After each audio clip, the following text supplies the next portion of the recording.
이 새벽에 주 앞에 나오신 분들을 진심으로 환영합니다. 찬송가 60장 찬양 드리겠습니다. 찬송가 60장입니다.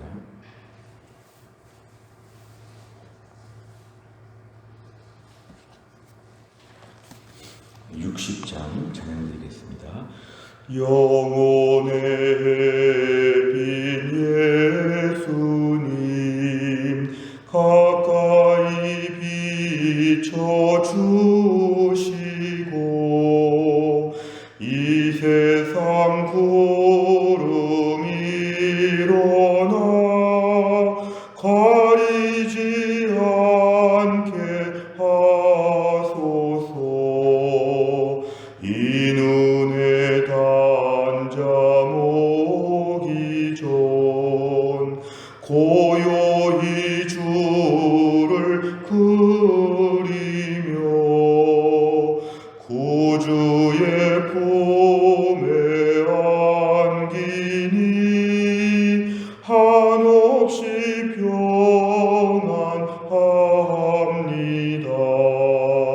잠 깰 때 주여 오셔서 나에게 복을 주시고 주님의 사랑 안에서 언제나 살게 하소서. 아멘. 하나님 말씀은 예레미야 44장 24절부터 마지막 30절까지입니다. 예레미야 44장 24절 구약성경 1124페이지에 있습니다.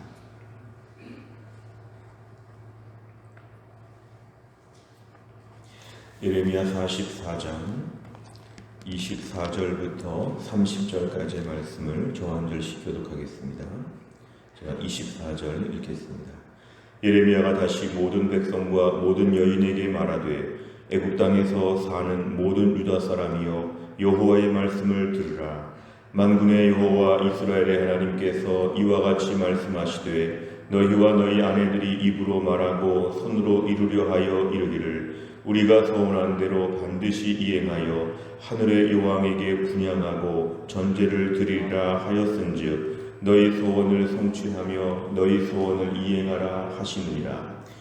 그러므로 애굽 땅에서 사는 모든 유다 사람이여 여호와의 말씀을 들으라. 여호와께서 말씀하시되 보라 내가 나의 큰 이름으로 맹세하였은즉 애굽 온 땅에 사는 유다 사람들의 입에서 다시는 내 이름을 부르며 주 여호와의 살아계심을 두고 맹세하노라 하는 자가 없으리라. 보라 내가 깨어있어 그들에게 재난을 내리고 복을 내리지 아니하리니 애굽 땅에 있는 유다 모든 사람이 칼과 기근에 망하여 멸절되리라. 그런즉 칼을 피한 소수의 사람이 애굽 땅에서 나와 유다 땅으로 돌아오리니 애굽 땅에 들어가서 거기에 머물러 사는 유다의 모든 남은 자가 내 말과 그들의 말 가운데서 누구의 말이 진리인지 알리라. 여호와의 말씀이니라. 내가 이곳에서 너희를 벌할 표징이 이것이라. 내가 너희에게 재난을 내리리라 한 말이 반드시 이루어질 것을 그것으로 알게 하리라. 같이 읽습니다. 보라 내가 유다의 시드기야 왕을 그의 원수 곧 그의 생명을 찾는 바벨론의 느부갓네살 왕의 손에 넘긴 것 같이 애굽의 바로 호브라 왕을 그의 원수들 곧 그의 생명을 찾는 자들의 손에 넘겨주리라. 여호와께서 이와 같이 말씀하셨느니라. 아멘. 오늘 본문의 말씀은 계속해서 지금 남유다가 멸망한 이후에 이제 바벨론의 포로로 끌려가지 않고 유다에 남아있던 사람들 중에 이제 애굽으로 피한 사람들, 그 피한 사람들이 매우 강팍한 신앙 상태를 보여주는 것에 대하여 하나님께서 책망하시는 내용이 오늘 나오고 있습니다. 24절에 보면 오늘의 메시지의 대상자가 나오고 있습니다. 애굽 땅에서 사는 모든 유다 사람. 이게 오늘 말씀을 듣는 대상자입니다. 25절 이하를 보니까 예레미야가 이렇게 하나님 말씀을 전합니다. 하나님 보시기에 너희가 지금 하늘의 여왕 이런 다른 신을 섬기는 일을 매우 의지적으로 매우 결심하고 있는 것을 이제 하나님이 아셨다는 것입니다. 중간에 보니까 하늘의 여왕에게 분향하고 전제를 드릴 것이다. 너희가 지금 이렇게 분명하게 얘기했기 때문에 너희 한번 마음대로 해보라는 것입니다.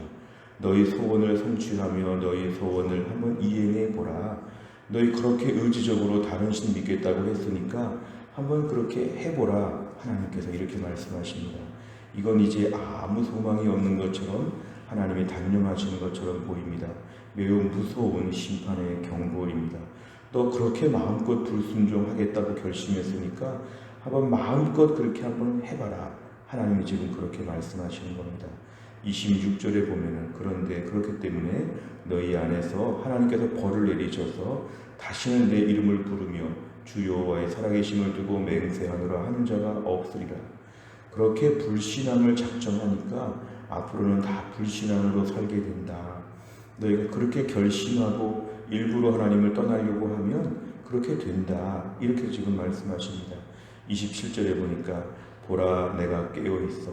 이 깨어있다는 건 하나님이 지켜보신다는 것입니다. 보통은 하나님께서 지켜보신다면 복을 내리시는데 오늘 말씀은 반대입니다. 내가 지켜볼 것인데 내가 너희들을 다 지켜보는 가운데 일부러 재난만 내릴 것이다. 복은 내리지 않을 것이다. 너희가 그렇게 25절 강팍한 태도를 보이니까 하나님께서 아예 작정하시고 깨어 있어서 벌을 내리려고 깨어 계신다. 굉장히 무서운 말씀입니다. 벌을 내리려고 하나님이 깨어 계신다. 내가 지켜본다. 이것입니다. 너희가 애굽 땅에서 칼과 기근에 다 죽을 것이다. 하나님 말씀하십니다. 28절에 보면 하지만 그 와중에서도 칼을 피한 소수의 사람, 애굽에 있는 유다 사람들 중에 아주 극소수만 다시 유다 땅으로 돌아오게 될 것인데 그 외에는 다 죽을 것이다. 하나님께서 이렇게 말씀하십니다. 29절과 30절은 하나님의 무서운 심판에 대한 하나님의 쌓인 징조를 보여주는데 30절에 보니까 유다의 시드기야 왕을 하나님이 느부갓네살 왕에게 넘긴 것처럼 애굽의 바로왕 호브라라고 하는 이 바로라고 하는 것은 왕이라는 뜻이고 호브라가 이름입니다. 근데 호브라라고 하는 왕을 원수들의 손, 결국은 어떤 이렇게 암살자에 의해서 이 사람이 생명을 잃게 되는데 이것이 하나님이 주신 징조라. 너희 눈앞에 이런 일이 애굽 왕의 바로가 죽는 일이 벌어지게 되면 하나님 말씀이 이루어질 것에 대하여 너희가 징조로 알아야 된다. 하나님 매우 단호한 심판을 오늘 본문에서 말씀하셨습니다. 내용만 잘 보시면 첫째, 애굽 땅에서 사는 유다 백성은 무엇을 소원하고 이에 하나님께서는 어떻게 반응하십니까? 25절과 27절에 보면은 애굽 땅에 사는 유다 백성은 중간에 보니까 우리가 소원한 대로 반드시 이행하여 하늘의 여왕에게 분향하고 전제를 드릴 것이다. 얼마나 다른 신을 섬기기로 결심했는지 이 강팍한 태도가 오늘 25절에 등장합니다. 그러니까 26절과 27절에서 이제 하나님이 심판을 내리시는데 너희가 그렇게 불신앙을 다짐하였기 때문에 다시는 내 이름을 부르는 사람이 없을 것이다.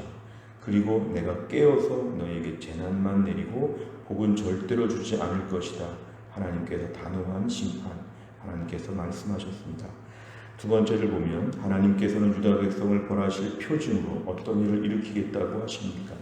오늘 유다 백성들에게 하나님의 심판이 매우 분명하게 이루어질 것을 암시하기 위하여 30절에 보니까 멀쩡했던 애굽 왕, 학자들은 한 20년 정도나 통치했던 애굽의 바로왕 호브라라고 하는 바로가 결국은 암살될 것이다.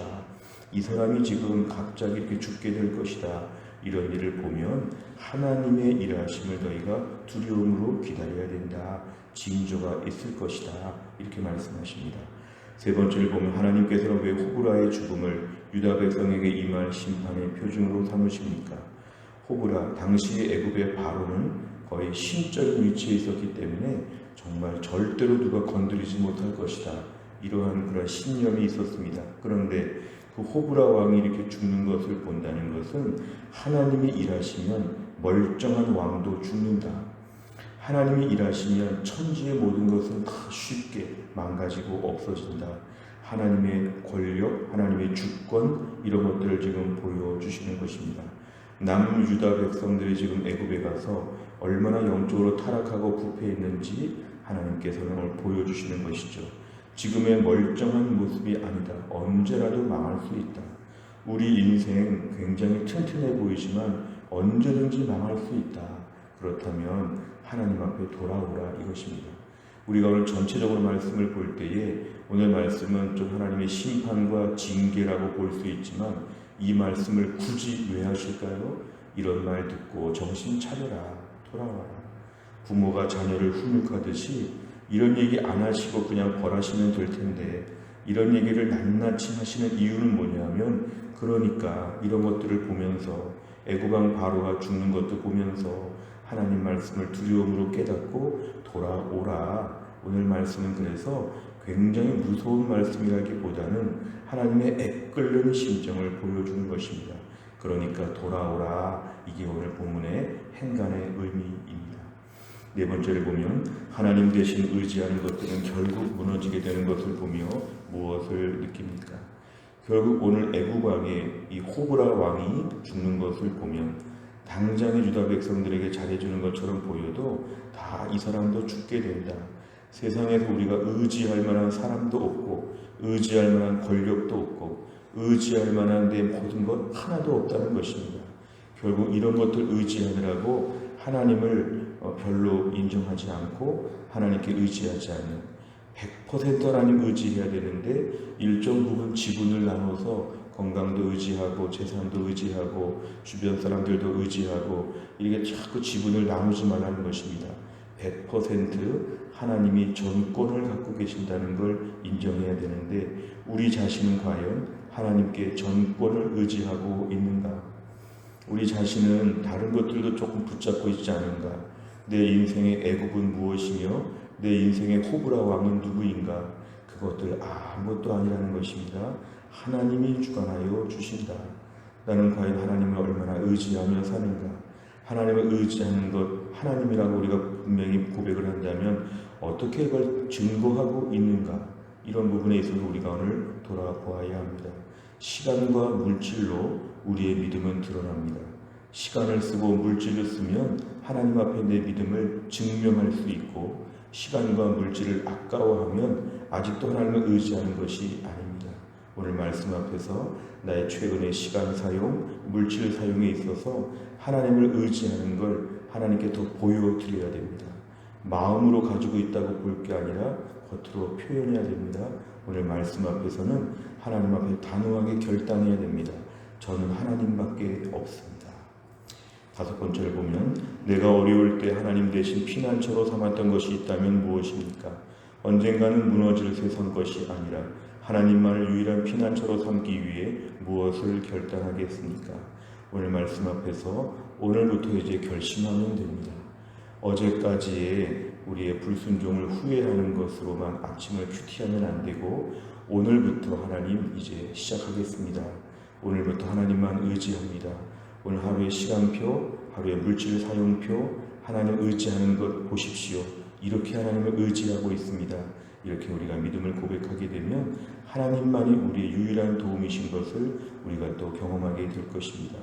우리가 얼마나 건강이 약한지, 우리 직장이 얼마나 불안정한지, 우리의 모든 생각과 모든 것 얼마나 약한지 모릅니다. 오늘도 하나님만 의지해야 됩니다. 믿었던 것, 의지했던 것, 붙잡았던 것 어느 날 하나님이 치우시면 다 없어질 수밖에 없습니다.